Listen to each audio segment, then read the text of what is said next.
How you doing, YouTube? Matt with Massive Beer Reviews, back to get another review. And it is Bock time. Imperial Bock time.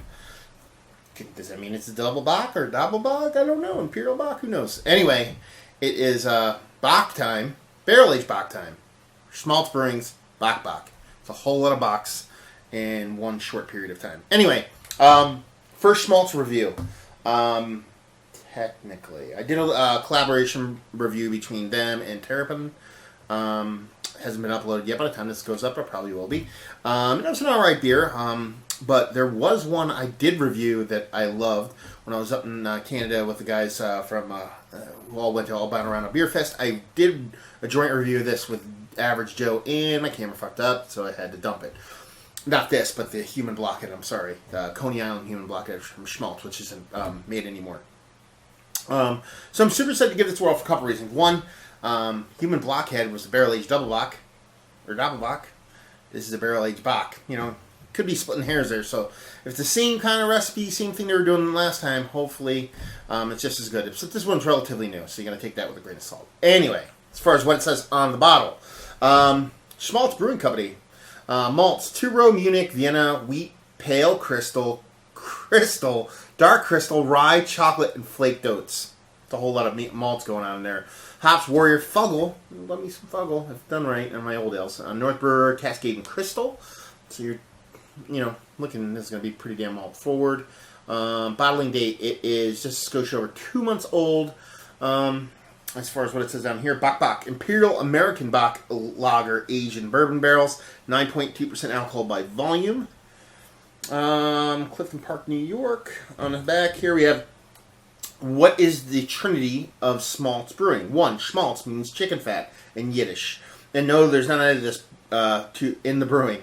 Bock Bock, craft beer, comfort food for new generation. So it's, chicken fat's comfort food.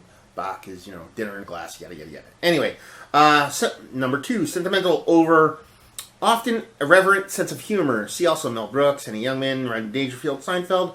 Add your own shtick and enjoy. Wah, wah.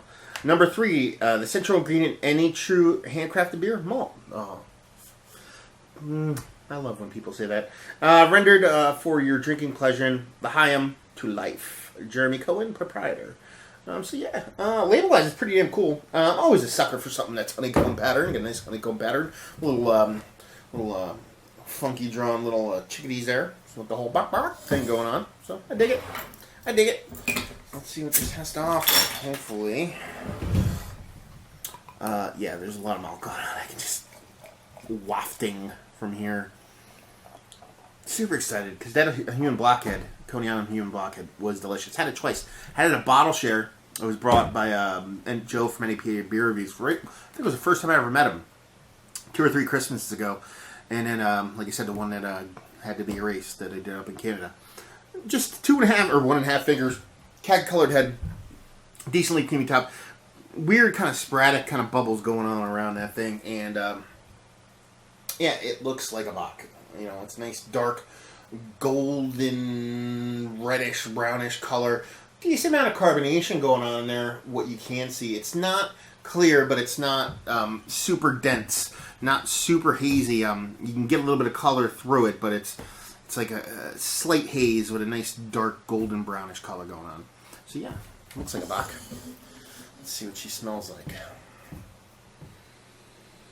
Big booze component there. I mean, you're talking about, was it 9 and change? It said it was. Pretty sure that's the bourbon in there. I mean, you could get some decent booziness off a 9% beer, but I mean, this is pretty big. So you're getting that bourbon in there. Sweet cherry. Huge malts. The malts are all over the place. Like I said, they love malts. There's about 1 billion malts in this thing. So, I mean, it's just literally malts out of the wazoo. You're getting a little bit of caramel. You're getting a little bit of chocolate. Like I said, there's a nice, cherry note there. I think I'm getting that from the bourbon.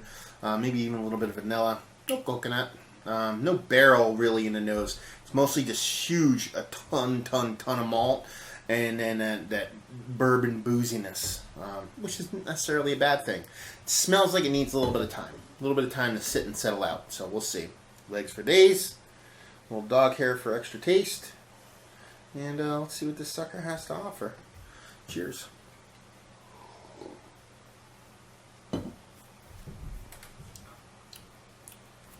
That's delicious. That's delicious. Very human blockhead. It's a double bock. It's double bock. It's not just an Imperial bock. Which, I mean, you're kind of splitting hairs there. It's kind of what a double bock is. It's a double bock, double bock. So, yeah.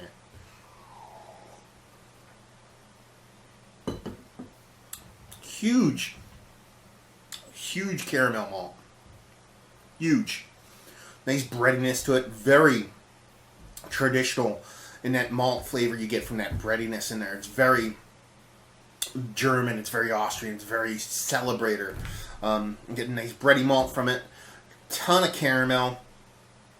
Maybe also a slightest bit of chocolate. That bourbon is there. It's really nice. It smelled way boozier in the nose than it actually is in the mouth, which is a good thing. I still think time is going to help this out immensely. But it's definitely not over the top hot. A little bit of burn on the back end. That's pretty much it. Nice Doppelbock mouthfeel. I've gotten bigger mouthfeels from base Doppelbocks before, but it's still spent some time in a barrel, so, you know, take that with a grain of salt. And it is 9%. It tastes bigger than a 9% beer, which I'm always a big fan of. I just really can't get past the amount of maltiness. I am a malt junkie, a malt whore, malt slut, whatever you want to call it.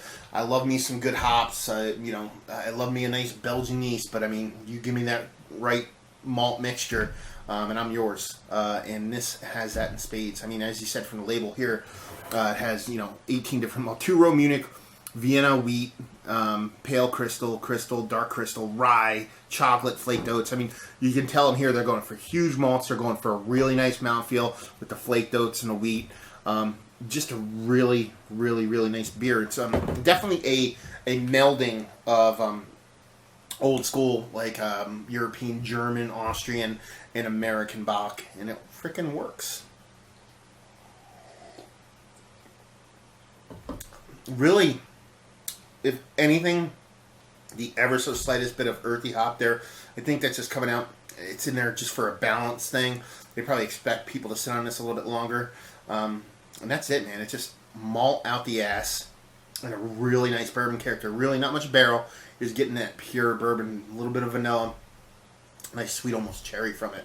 It's just delicious beer. Rating wise, I'm going to give it a 93. Love it. Love it. I think it's going to age absolutely fantastic. To me, this is definitely from what I remember, it's a Coney Island Blockhead round 2. It tastes like a very similar recipe, if not the same. Different ABV. I think the Blockhead was coming in just north of 10, but you know, it is what it is, and that's not a bad thing because that was a great beer as it is. Value and availability. I can get it in like 3 different places right now. Does that mean it's going to stick around for a while? Who knows? But I can get it in 3 different places. I'm going to go availability at 8 right now, and I've seen this anywhere between $13 to $15 a bottle. I don't think that's too shabby. I would like it to be closer to $10 to $12 consistently, but beggars can't be choosers, and the quality of this beer warrants it being at that price point, I believe. So I'm going to give it a 7 on a value scale just because this is that good of a beer. It's that good of a beer now, and it just tastes like it's going to be a much, much better beer in the future. It just tastes fantastic. This is exactly what I like from a visceral standpoint. Like, if someone's like, just, what do you want? I'm like, just give me some malts, man. Throw in a barrel, a little bit, heavy malt forward, knock me the fuck out with malts. And that's what this is giving me. If you like what we like this. If you like Doppelbocks, man, if you like your, you know, kings of the road when it comes to Doppelbocks, for me, that's, you know, Trogs Troganator, that's Eyinger Celebrator, that's even like the Westfaner Corbinian, stuff like that. If you like those beers, and you want something that's has a nice barrel bourbonness to it, not so much barrel, but more bourbon, then this sucker's definitely going to be up your alley, because, I mean, it hits all the notes you'd want to hit, and more with that barrel aging. And if you like old Coney Island Human Blockhead, then you'll dig this one. So there you go. Another review in the books. Hopefully you guys enjoyed the review. If you did or you didn't, or somewhere in between, please leave a comment in the comment section below. Like, subscribe, and all that fun stuff. If you'd like, check us out anywhere else on the internet, you can. Facebook, Twitter, Instagram, Untapped, Massive Beers, and all 4 of those places. And yeah, another review down. So hopefully you guys enjoyed the review. Hopefully enjoying a beautiful barrel-aged double bock right now. And hope to see you next time. Cheers.